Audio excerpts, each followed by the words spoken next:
Asambleísta Rafael Dávila.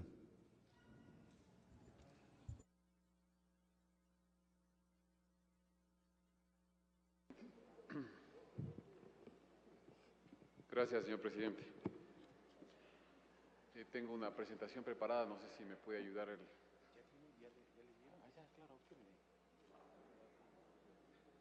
Ya, gracias.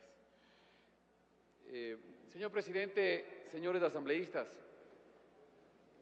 la verdad es que el Ecuador necesita siempre ordenar su comportamiento a través de un adecuado sistema de planificación.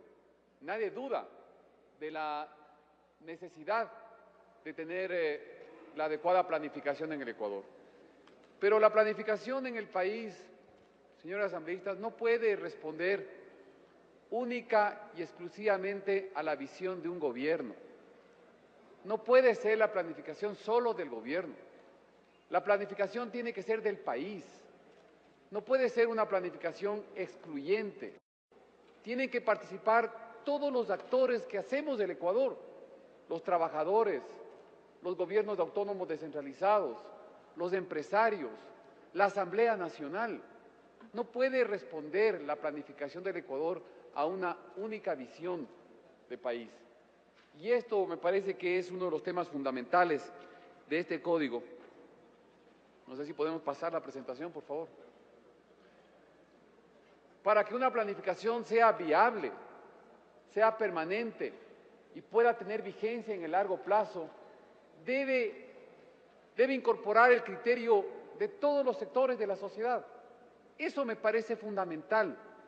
Y para ello, naturalmente, no se puede tratar y aprobar un código de planificación en 30 días. ¿Acaso en 30 días podemos recoger la opinión de todo el Ecuador? Imposible, compañeros asambleístas. Ya es hora que pensemos en el Ecuador permanente, en el Ecuador de todos, en buscar ese gran acuerdo nacional que ponga sobre la mesa los grandes objetivos, las grandes metas del país, no del gobierno de turno únicamente, del país entero. Creo que es fundamental que la planificación de las finanzas públicas, además, esté fundamentada en sólidos principios de estabilidad económica y de responsabilidad fiscal. Cuando hablamos de responsabilidad significa cuidar los dineros que son de todos los ecuatorianos con un claro sentido de responsabilidad. No se trata de gastar, aumentar el gasto para dejar endeudados a nuestros hijos o a nuestros nietos. Ese es un acto de irresponsabilidad. Creer que es cuestión de gastar más y de buscar cómo financio esos mayores gastos. Entonces, este código tiene, en mi opinión, los siguientes problemas, compañeros legisladores, que quiero compartir con ustedes. En primer lugar, en este código uno puede apreciar una total subordinación de las finanzas públicas a la planificación, lo cual es muy peligroso, porque el plan de desarrollo puede decir, como dice la Constitución, por ejemplo, que todas las amas de casa del Ecuador deben tener seguro social. ¿Y dónde está el dinero para eso? Entonces, un plan puede decir muchas cosas bonitas, pero puede ser insostenible fiscalmente. Si subordinamos las finanzas públicas a la planificación, podemos obligarle al Estado a financiar derechos, subsidios, programas para los cuales no tiene capacidad, y eso obliga a sobreendeudarle al país. De ello, uno puede leer en el código esta sui generis concepción de lo que es sostenibilidad fiscal. Es generar ingresos, ejecutar gastos y financiar. Es decir, aquí no importa controlar los gastos.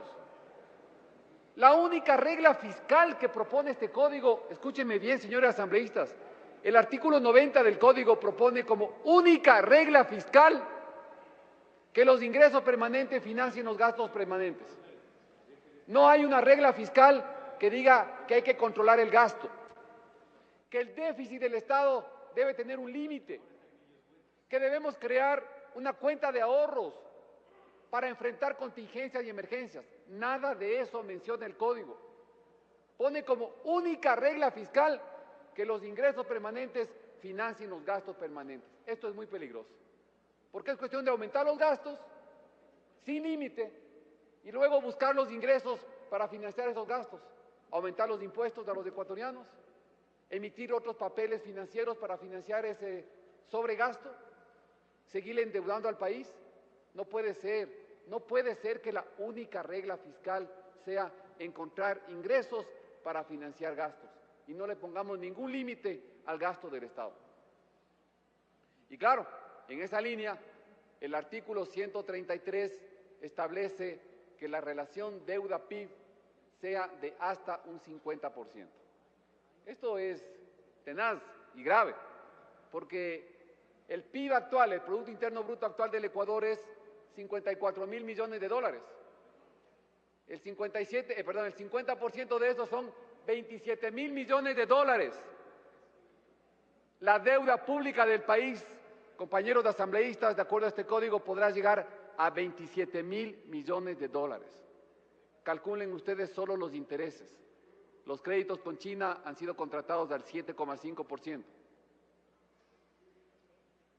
Los papeles que está cogiendo el Estado del IES está pagando ¿cuánto, doña Nidia Vélez? ¿7%? ¿8%? Esos intereses está pagando el Estado en este momento por las deudas. Calculemos del 7,5% de 27.000 millones, son 2.025 millones de dólares anuales que habría que pagar por intereses, solo intereses, sin considerar la amortización del capital. Este es un valor superior al presupuesto de la salud. Con una deuda inferior a aquella, el gobierno actual decidió dejar de pagar la deuda. ¿Alguien le va a prestar dinero al país seriamente con esos niveles de endeudamiento que queremos poner en este código? Cierto es, el señor asambleísta Paco Velasco mencionaba que hasta hace poco esa relación era del 40%. Pero consideremos que esa regla fiscal fue establecida después de salir de la crisis del año 98-99, en el cual la relación deuda-PIB era del 100%. La deuda pública del Ecuador llegó a estar al nivel del 100% del Producto Interno Bruto. Y se planteó como meta, como primera meta del país, ir reduciendo esa relación deuda-PIB poco a poco hasta alcanzar el 40%.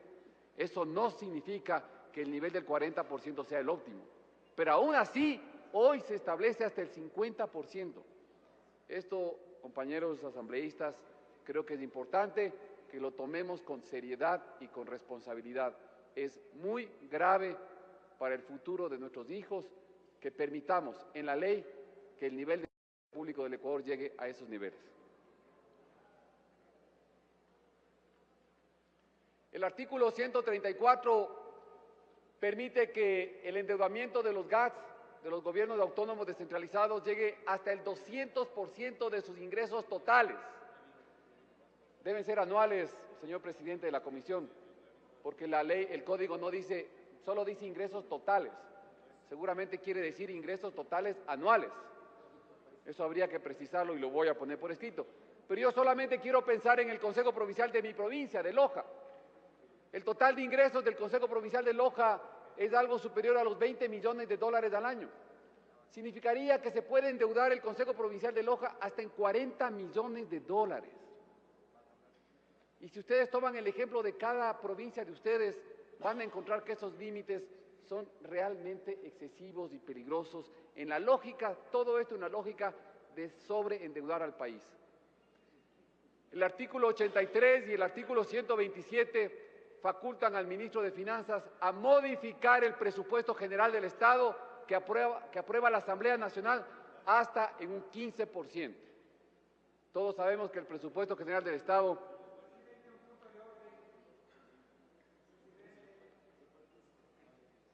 punto de información o de orden. Solo es punto de información para el compañero asambleísta. Tengo la sensación de que está leyendo alguna otra cosa, porque el 134 le voy a pedir al señor secretario para que exactamente, Rafael, Voy a pedir que lea del informe presentado al Pleno, por favor. No sé de qué está leyendo. Si el 134 se refiere al endeudamiento de los GATS, tenga la amabilidad. Bueno, no sé, tenga la gentileza del 134 del informe enviado. Inmediatamente, señor presidente. Sección segunda, de los límites de endeudamiento, destino de los recursos y de los proyectos. Artículo 134 de la propuesta de ley, del proyecto de ley. Límite al endeudamiento público. El monto total del saldo de la deuda pública realizada por el conjunto de entidades y organismos del sector público en ningún caso podrá sobrepasar el 50% del PIB. Cuando se alcance el límite de endeudamiento, se deberá implementar un plan de fortalecimiento y sostenibilidad fiscal. El ente rector de las finanzas públicas, con base en la programación de endeudamiento cuatrianual, regulará los límites específicos para las entidades sujetas al ámbito de este código. Con base a la programación presupuestaria cuatrianual, el ente rector de las finanzas públicas podrá suscribir operaciones de endeudamiento público previo al comienzo de los siguientes ejercicios fiscales. Basta, señor secretario. Está bien, gracias. Sí, señor presidente, yo preparé esta presentación con el proyecto enviado por el Ejecutivo. Creo que aquí tengo en mis manos el proyecto que analicé y aquí se refiere al artículo 134. Es posible, acepto que la comisión puede haber cambiado, a lo mejor eliminó algún artículo y modificó, pero creo que estamos en los temas de fondo. La comisión no ha cambiado ese límite de 200% de endeudamiento de los GATS. Lo acaba de leer el señor secretario. Sí, está bien, me estoy refiriendo al proyecto del Ejecutivo. Es correcto. Yo decía, señor presidente, que no me parece conveniente que facultemos al ministro de Finanzas a que por sí solo modifique en un 15% el presupuesto general del Estado.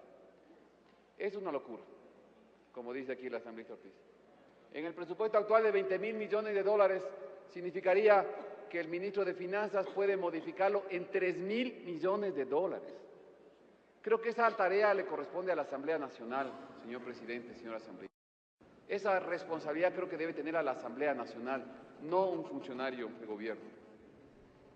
Los artículos 79, 132 y 142 establecen el endeudamiento de las empresas públicas y de la banca pública, referido a la política de turno nada más.